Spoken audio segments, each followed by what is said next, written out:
देश के हर गांव और हर घर तक बिजली का कनेक्शन पहुंचाने के उद्देश्य से प्रधानमंत्री मोदी ने सौभाग्य योजना की शुरुआत की थी। प्रधानमंत्री सहज बिजली हर घर योजना सौभाग्य इसे नाम दिया गया। 25 सितंबर 2017 को इस योजना की शुरुआत की गई थी। 31 दिसंबर 2018 तक हर घर को बिजली पहुंचाने का लक्ष्य रखा गया था। कुल खर्च आना था 16,320 करोड़, जबकि बजट में प्रावधान किया गया था 12,320 करोड़ रुपए का। यह तो तय है कि 15 महीने में हर घर में बिजली पहुंचाने का लक्ष्य महत्वाकांक्षी था, क्योंकि भारत में पहाड़ है, रेगिस्तान है, नदी है, नक्सल प्रभावित इलाके हैं, आतंकवाद प्रभावित इलाके हैं, सीमित संसाधन है। लेकिन योजना बड़ी थी, देश के विकास के लिए बेहद अहम थी। ये कोशिश बड़ी थी, लेकिन सरकार जो दावा कर रही है वो और भी बड़ा है। सरकार का दावा है कि योजना शुरू होने से पहले 18 करोड़ 81 लाख घरों में बिजली पहुंचाई जा चुकी थी, जबकि 2 करोड़ 62 लाख घरों में बिजली पहुंचाई जानी बाकी थी। सरकार का दावा है कि 99.99% घरों में, यानी लगभग 100% घरों में बिजली पहुंचाई जा चुकी है। सरकार का दावा है कि सिर्फ नक्सल प्रभावित 18,734 घरों को छोड़कर हर घर में बिजली पहुंचाने का सपना पूरा हो गया है। सुनने में यह आंकड़ा बहुत अच्छा लगता है, लेकिन सच्चाई इससे बेहद अलग है। आज हम आपके सामने सौभाग्य योजना के फायदे और कमियां दोनों रखेंगे। सबसे पहले देखिए कि कैसे 100% बिजली के दावे के बीच भी 800 की आबादी वाला एक गांव अब भी बिजली मांगने को मजबूर है। यह उत्तर प्रदेश के बांदा जिले का भरोसापुरवा। शाम ढलते ही घरों में सरसों के तेल से दिए जलाने पड़ते हैं। इसी रोशनी में खाना पकता है और इसी में पढ़ाई होती है। सिर्फ एक घर का हाल नहीं, 800 की आबादी वाले इस पूर्वे में अब तक बिजली नहीं पहुंची है। लाइट इधर नहीं है, न कोई पोल गड़ा है, न रास्ता है इधर। कभी लाइट नहीं दी है, जला के काम करते हैं सरसों के तेल से। तो मिट्टी का तेल भी नहीं मिलता? मिट्टी का तेल नहीं मिलता है, न सब यहाँ कोई व्यवस्था, कोई अधिकारी नहीं आता है इधर। योजनाएं तो बनी है, लेकिन सरकारी अधिकारियों की लापरवाही की बत्ती अब तक नहीं जली है। इस गांव में बिजली के खंभे भी नहीं पहुंचे हैं। नतीजा, पास के गांव से बिजली उधार लेकर ट्यूबवेल का जुगाड़ हो पाता है। ना तो लाइट का साधन है, ना कोनो रास्ता का साधन है, रोड मतलब ग्राम पथ वगैरह। 1-2 लोग लाइट का जो है वहाँ से भुंजनपुर से लेके अपन लगाए वगैरह थी, बस। शहर से लगा हुआ है, पर आज तक इस गांव में लाइट नहीं आई है। और यहाँ कई बार इसका सर्वे किया गया है, लोगों ने कई बार एप्लीकेशंस दिए हैं। वहाँ जाकर के तहसील दिवस में भी एप्लीकेशन दिया है लोगों ने लाइट के लिए, लेकिन आज तक इस गांव का विद्युतीकरण नहीं हुआ है और न ही आज तक इस गांव में लाइट आई है। मध्य प्रदेश के डिंडोरी जिले में आज भी कई ऐसे इलाके हैं जहां सौभाग्य योजना के तहत खंबे और ट्रांसफार्मर लग गए, लेकिन बिजली नहीं पहुंची। ऐसे ही गांव है खुरपार, जहां बिना कनेक्शन दिए ही गरीब आदिवासियों के घरों में कागज पर बल्ब जल चुके हैं और फर्जी बिल थमाए गए। 1 साल पहले आपके एबीपी न्यूज ने इस घोटाले का पर्दाफाश किया था, जिसके बाद बिल आने तो बंद हो गए, लेकिन खुलासे के बाद भी बिजली अब तक नहीं पहुंची। 2 साल से भैया हमारे घर में बिजली की बिल आई से, तो हम गरीब आदमी कैसे करके पटाबो। हम लाइट से तो कंडील जलाए के हम गुजर चलाए हन और चल रहे हन। लाइट नहीं लगाई ना? हाँ, लाइट नहीं लग गया। यही कहानी पौंडी गांव की लीलाबाई की है। हमने लीलाबाई की खबर दिखाई थी। साल भर बाद बिजली के तार उनके घर पर खिंच गए, लेकिन 200 रुपए और मुर्गे की रिश्वत पर लाइन डायरेक्ट हो गई, लेकिन मीटर नहीं लगा। मतलब बिजली आएगी पर बिल नहीं। तो मुर्गा धर लाइन हुन दे दे हम, फिर आप तो लगा दे कहाँ मुर्गा खाए। और 200 पैसा दे रहा हूँ। 200 रुपए भी लिए? तो और क्या बोलत रहे आके? लगा दिए कह के बोले, क्या बोलते। लेकिन गांव में बाकियों की किस्मत लीलाबाई की तरह नहीं है। 7 घर हते में एक घर में लगी से और बाकी सब छूटा है। बिजली विभाग खुद मान रहा है कि डिंडोरी जिले में 7500 मकान ऐसे हैं जहां बिजली कनेक्शन होना बाकी है। करीब 32,000 परिवारों को बिजली पहुंचाने का दावा किया जा रहा है, लेकिन पौंडी गांव का घोटाला जो सवाल पूछ रहा है उसका जवाब किसी के पास नहीं। ये सवाल तो शासन स्तर से पूछा जाए तो ज्यादा अच्छा होगा, क्योंकि वो मंडला डिंडोरी का मामला था, तो मैं इसमें कुछ कह नहीं पाऊंगा। इन्हें कंपनी लेवल से इसका जवाब देना ज्यादा उचित होगा। सवाल पूछने पर एमपी के ऊर्जा मंत्री प्रद्युमन सिंह तोमर कहते हैं लापरवाही करने वालों को छोड़ा नहीं जाएगा। सौभाग्य योजना में कई जगह जो शिकायतें आई हैं कार्यों में, उसकी हम जांच करा रहे हैं और जांच उपरांत जो भी उसमें दोषी होगा उनके खिलाफ कार्रवाई की जाएगी। ये वो दावा है जिसे सरकारें करती रहती हैं, लेकिन असल मुद्दा वही है, सिर्फ अच्छी योजना बनाने से कुछ नहीं होगा जब तक वो योजनाएं हकीकत की जमीन पर ना उतरे और जब तक उनका फायदा जरूरतमंदों को ना मिलने लगे। ऐसी एक्सक्लूसिव जमीनी पड़ताल आपको सिर्फ एबीपी न्यूज पर ही देखने को मिलेगी। हमने आपको मध्य प्रदेश और उत्तर प्रदेश की दो कहानियां दिखाई, दोनों सौभाग्य पोर्टल पर राज्यों का दावा भी अब आपके सामने रख देते हैं।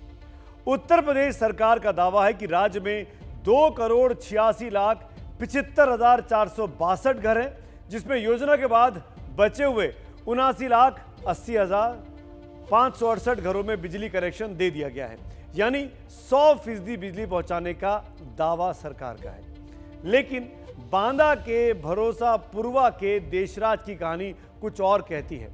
देशराज के घर में बिजली पहुंची ही नहीं, लेकिन आंकड़ा फिर भी 100% कैसे हो गया। इसी तरह मध्य प्रदेश में कुल घर हैं 1,26,21,007।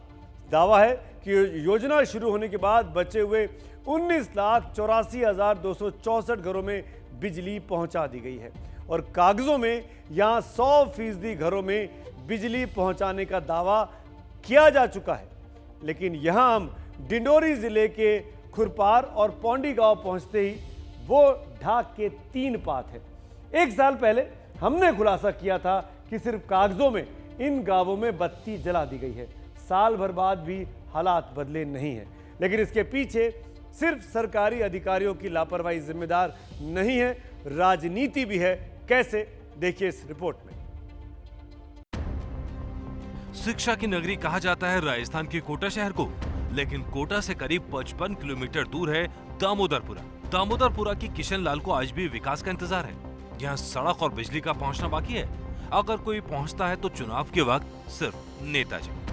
योजनाएं बनती हैं, ये इन्हें भी मालूम है, लेकिन कहाँ अटक जाती हैं ये इन्हें पता नहीं चलता। यही दर्द बाल मुकुंद का भी है। वजह ये है कि वन विभाग कहते हैं कि इस गांव को विस्थापन किया जाएगा। इस वजह से यहाँ इंदिरावास रोके गए हैं, रोड रोके गया है, लाइट रोकी गई है। कोई सरकारी काम नहीं है, यहाँ सबको वंचित कर रखा है, पूरा गांव को खंगार कर रखा है। और ये गरीब गांव है, इनकी कोई सुनाई नहीं करता है। और जो मंदिरगढ़ की तरफ कोई फार्म है वो भी अभ्यारण्य में ही है, उसमें लाइट है। इस टाइम पर उसमें लाइट आ चुकी है। सिर्फ अधिकारियों की लापरवाही नहीं बल्कि नेताओं की राजनीति भी विकास को मुश्किल बना देती है। जोधपुर में बिजली पहुंचाने को राजनीति का करंट लग गया है। आरोप है कि राजस्थान में कांग्रेस सरकार आते ही बिजली पहुंचाने की योजना को बंद कर दिया गया। इसी की गवाही दे रहा है जोधपुर से करीब 30 किलोमीटर दूर गुंडा बिश्नोइया गांव, जहां लोगों ने बिजली के लिए आवेदन तो दिया, लेकिन बिजली कनेक्शन के लिए शर्तें लगा दी गयी। ये दर्द सिर्फ एक गाँव का नहीं है, अलग अलग गाँव से हमें ऐसी कहानियां मिली। जोधपुर शहर से 45 किलोमीटर दूर खिजड़ाला खुर्द गांव के 5 परिवारों का भी यही दुखड़ा है। लेकिन ये बिजली घर थोड़ी दूरी पास में ही है, मतलब 1 किलोमीटर के जस्ट नजदीक में है। ये 11 की लाइन चलती है, लेकिन हमारे यहाँ लाइट नहीं आ रही है। और हमने अप्लाई करे 3 साल हो गए, करीबन 3 साल हो गए, फिर भी कह रहे, कभी कह रहे दीनदयाल योजना आ रही है, सरकारी योजना, लाइट मुफ्त में लगाएगी, ये करेगी, वो अभी तक नहीं हुआ है। 3 साल हो गया हमने फार्म भरिया, वो सरकार की योजना थी, उस योजना के तहत हमने फार्म भरा। तो अभी तो चक्कर काटते हैं, परंतु अभी तक किसी कोई लाइट नहीं, कोई पोल नहीं, कुछ नहीं। लाइट पानी कोई सुविधा नहीं है। मैं 15 साल उठ रहा हूँ, बिजली कर गया तो फाइल जमा कराई थी, 5,000 रुपये फायदा दिया नहीं पाता, फाइल जमा है नहीं। बिजली विभाग का दावा है कि सौभाग्य योजना के लिए सर्विस लाइन दी जानी थी, लेकिन बजट रुकने से स्कीम रोक दी गई। कनेक्शन जो है टारगेट में लिए गए थे, उन सभी कनेक्शन को कर दिया गया है।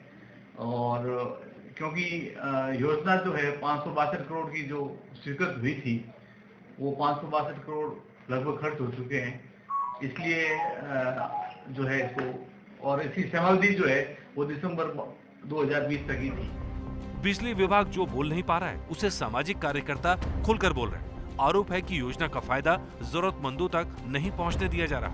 राजनीति के चलते स्कीमों को बंद कर दिया गया, जिससे हर घर तक बिजली पहुंचने की उम्मीद टूट गई। बीजेपी सरकार की योजना थी जिसमें गरीबों को 500 रुपए में बिजली के कनेक्शन मिलते थे।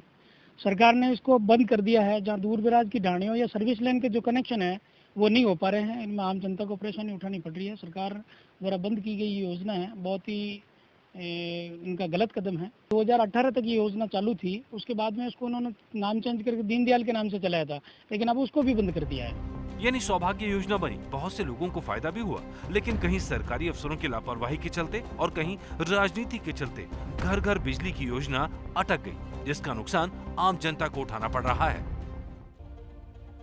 तो अब तो आप ये समझ ही गए होंगे कि योजना पूरी होने में जनता का फायदा है, लेकिन अधिकारी अपनी नौकरी बजाने में कागजों में योजना को पूरा दिखा देते हैं। वहीं राजनीति के चलते अड़ंगे लगाए जाते हैं, लेकिन जैसा हम बार बार कह रहे हैं कि हर घर को बिजली ये जरूरत ही नहीं, अधिकार भी है। सौभाग्य योजना के तहत हर घर तक कनेक्शन पहुंचाने की योजना है। सोलर पैनल के साथ 5 LED बल्ब, एक पंखा, एक चार्जर और बैटरी दी जानी थी। बैटरी के 5 साल तक रखरखाव की जिम्मेदारी सरकार की थी। इसके लिए 2011 की जनगणना के आंकड़ों को आधार बनाया गया था। गरीबों को यह सुविधा मुफ्त में दी जानी थी। दूसरे घरों को 500 रुपए में ये सब चीजें दी जानी थी, वो भी 10 किश्तों में। केवल बिजली बिल का भुगतान करने के डिफॉल्टर ग्राहकों को इस योजना के बाहर रखा गया है। कमियां बेशक रही हैं, लेकिन सौभाग्य योजना में तेज काम भी हुआ है और लाखों घरों में बिजली पहुंची थी। इस बिजली ने लोगों की किस्मत कैसे बदली, ये भी देखिए। देश के दूर दराज वाले इलाकों में रहने वालों की जिंदगी में जब रोशनी पहुंचेगी तो उनके जीने का तरीका, काम करने का तरीका भी बदल जाएगा। सौभाग्य योजना का सपना अब हकीकत में आकार ले रहा है। ये है जम्मू के ग्रामीण इलाके बरमीनी में रहने वाले फजलदीन का परिवार। 60 साल के फजलदीन के घर पीएम मोदी की सौभाग्य योजना के तहत बिजली पहुंची। बिजली अपने साथ परिवार के लिए सौभाग्य लाई। अभी हमारे पर बहुत गवर्नमेंट ने आसान किया है, जी मतलब कि बत्ती जलाई है, हमको फर्स्ट क्लास अपनी जिंदगी पास करी। फिर उसके बाद जगह को जरूरत पिया को ठंडा पानी के लिए वो भी बना लेते हैं, ठंडा पानी फ्रिज लगा। बहुत शुक्रिया गवर्नमेंट का, हमारे घर ऐसी स्कीम दी। जम्मू कश्मीर की भौगोलिक स्थिति को ध्यान में रखते हुए यह सौभाग्य योजना को लागू करना मुश्किल था, लेकिन बिजली विभाग की लगातार कोशिशों के चलते हालात बदले। ये स्कीम थी मरकज सेंटर की, उसके तहत ये जो काम हुआ, हमारे जी साहब ने ये कदम उठाया और उसके तहत ये काम हो गया और ये 2-3 ट्रांसफार्मर लगे हैं। अब लोगों को काफी सहूलत है इसकी, लोगों ने इसका काफी फायदा उठाया। फायदा मिला है सौभाग्य से? बिल्कुल सर। हमारे सामने भी जगह जगह बिजली के खंभे लगते नजर आए, जब मशीन और मजदूर मिलकर इलाके के लिए सौभाग्य लाने में जुटे हैं।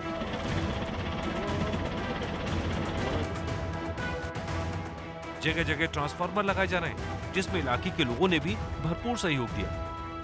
इन जगहों पे काम करना बड़ा मुश्किल होता है, लेकिन हमारे जो लोकल ये लोग थे, इनकी कोऑर्डिनेशन, हमारा स्टाफ, उसकी वजह से हम ये कामयाबी हासिल कर पाए। ग्रामीण इलाकों तक बिजली पहुंचाने के मकसद से जम्मू कश्मीर में साल 2018 के मध्य में सौभाग्य योजना की शुरुआत हुई थी। सरकार का दावा है कि अब तक इस इलाके में सभी ग्रामीण इलाकों तक बिजली पहुंचाई गई है और जो इलाके अभी तक इस योजना के अंतर्गत कवर नहीं हुए हैं, उन्हें इस साल के अंत तक पूरी तरह से कवर किया जाएगा। जानकार भी मानते हैं कि योजना अपने मकसद में कामयाब रही। अब बड़ी चुनौती बिजली की आपूर्ति और बिजली की दरों को लेकर है, ताकि लोग न सिर्फ बिजली का इस्तेमाल करें बल्कि बिजली का बिल भी चुका सकें। गवर्नमेंट को कुछ ना कुछ ऐसी स्कीम बनानी पड़ेगी जिसमें कैश डिस्ट्रीब्यूशन से इकट्ठा हो और वो ट्रांसमिशन और जनरेशन से हैं।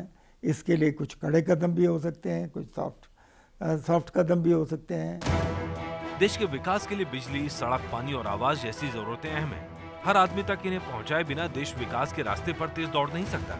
इस तरह की योजनाएं बदलाव तो लाई हैं, लेकिन अब भी कई जगहों पर इस योजना पर पूरी तरह अमल नहीं हो सका है। ऐसे में जरूरत है मौजूदा कमियों को दूर कर हर घर तक बिजली पहुंचाने की, ताकि देश के हर शख्स को सौभाग्य का आशीर्वाद प्राप्त हो सके।